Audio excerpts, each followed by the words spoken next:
नमस्कार दोस्तों, स्वागत है आपके अपने आध्यात्मिक यूट्यूब चैनल पर, जहां हम श्रीमद् भगवद गीता के श्लोकों को गहराई से अध्ययन करते हैं। आज के इस वीडियो में हम गीता के श्लोक 24 और 25 पर चर्चा करेंगे, जो अर्जुन के मन के जटिल भावनाओं और भगवान श्री कृष्ण की दिव्य कृपा को उजागर करते हैं।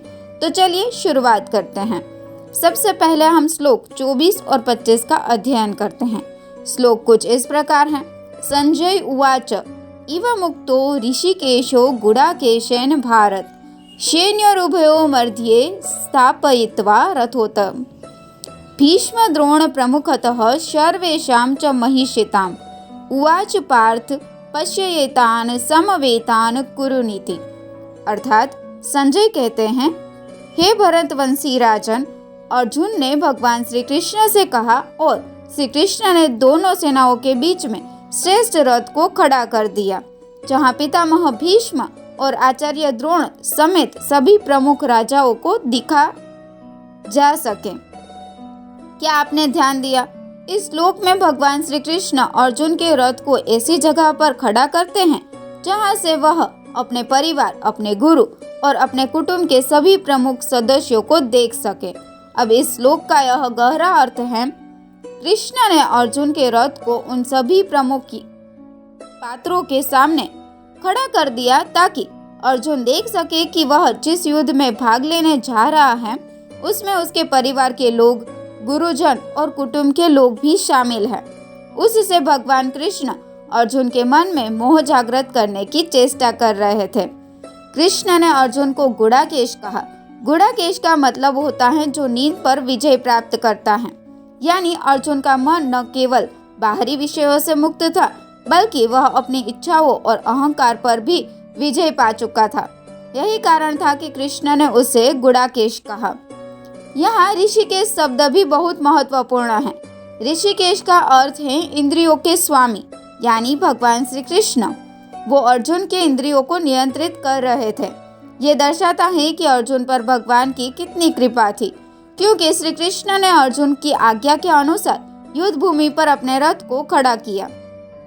अब भगवान कृष्ण ने अर्जुन से कहा, हे पार्थ पश्येतान् समवेतान् कुरुनीति, यानी भगवान कृष्ण ने अर्जुन से कहा कि देखो पार्थ, यह सभी कुरुवंशी यहाँ एकत्रित हैं।